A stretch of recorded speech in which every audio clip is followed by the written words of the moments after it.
So last year we did a lot of polls, and they were honestly they were a headache for those who were tasked with keeping track of who was winning which polls. And um, so what I did this year instead was I just went through the community page.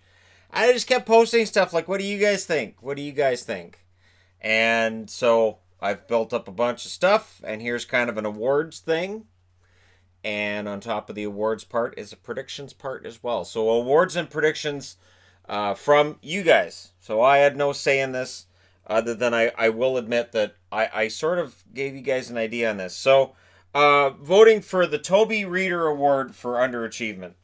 I put up Toby Reader, Valeri Nichushkin, and Par Lindholm. Nichushkin and Reader had 0 goals, and Lindholm had 1. And Reader was winning, and people were like, well, how can anybody but Toby Reader win the award? And I said, what would be the ultimate slam on Reader? He can't win his own award. So the winner of the Toby Reader Underachievement Award is Valeri Nichushkin, who, if I had a vote, and I didn't, I'm not able to vote on polls that I create. I'm not creating fake channels to vote on my own polls, because that's kind of weird. Nichushkin wins the Toby Reader Award for Underachievement. His 0 goals playing a large role in Dallas maintaining their 29th overall status as a scoring team in the NHL. The Red Light Rasico Award for goaltending struggles. I had Keith Kincaid, who had an .891 save percentage, Cam Talbot, who had an .892 save percentage, Calvin Pickard with his .875 save percentage, and Scott Darling, who was waived to the AHL for most of the year. You guys voted heavily in favor of Scott Darling. And if anybody's going to be like, well, where were these posted? Yeah, they're right on the community page. I didn't have them in some weird location. They're not on a Google spreadsheet. They're on the community page, which is why people should check out the community page more often. Next Canadian Cup winner, and there was some more interest on this one.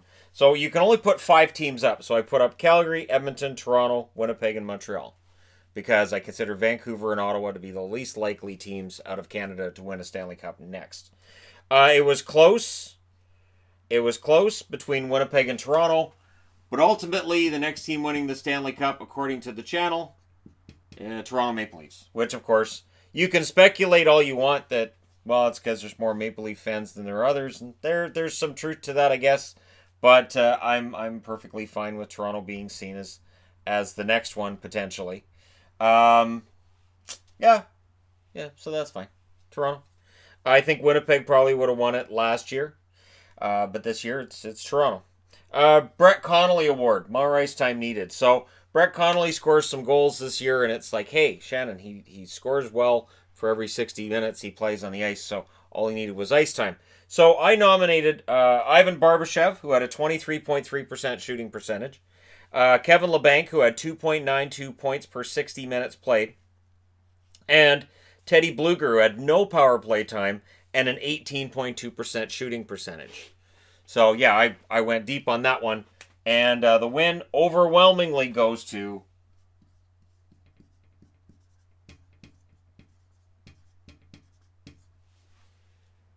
it's L.A., not L.E., Shannon. Not L.E. Kevin Labanc of the San Jose Sharks, who scores a lot for every 60 minutes played, and he'll probably get more ice time this year than he got last year. And we'll see whether or not that's true.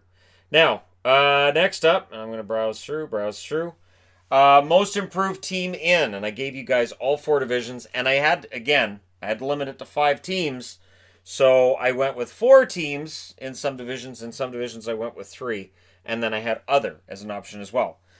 So in the Metro, right down here, New Jersey, the Rangers, or Philly. It was close between New Jersey and the Rangers, but the New York Rangers won the vote. The New York Rangers are seen as the most improved team in the Metro Division. Philly and other got very few votes. Which Pacific team improved the most this offseason between Vancouver, Arizona, Calgary, and other? And again, it's just improved. It's not who's the best. So improved, it was close between Vancouver and Arizona. But according to the channel, the most improved team in the division, Arizona. And I can't really argue with that. Kessel could potentially provide them with the offense they needed this past season.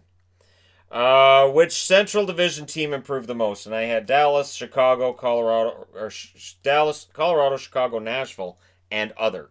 And other got almost no votes. Dallas got some, Chicago got less, Nashville got less, but Colorado wins big time. Colorado is seen as the most improved team. I'm going to go ahead and guess that the adding of Nazem Kadri is seen as a large hole in that lineup that's now got some punch to it, pretty literally. And so they're seen as most improved. And in the Atlantic Division, it was between Toronto, Florida, Buffalo, Montreal, or other. And the vote went for Florida. And it went heavily for Florida. Like, not even close for Florida. So I've seen a lot of people saying, hey, Florida's overrated, and people are overrating Florida, and they haven't done anything yet. And while those statements are true, people vote for Florida when asked. Which wild card from this past season doesn't make the playoffs next season? So your choices were Dallas, Colorado, Columbus, or Carolina. Carolina was second in the vote. Dallas was third. Columbus was far and away the number one team on that listing. So people voted for Columbus as the team that would not make the playoffs next year. Next to win their first Stanley Cup, and I put Nashville, Vegas, San Jose, Florida, or other. Which of these teams is likely to win their Stanley Cup next? Nashville got the lowest number of votes. Vegas got a bunch. San Jose got a bunch. Florida got a bunch. And honestly, and other got the most votes. Right? So, according to the vote, and the vote is so close, take your pick. People are saying Vegas or Florida will win their first Stanley Cup next. So that's what the channel vote said. I have no vote. Most hated NHL player: Brad Marchand, Tom Wilson, Sidney Crosby, Corey Perry, or other.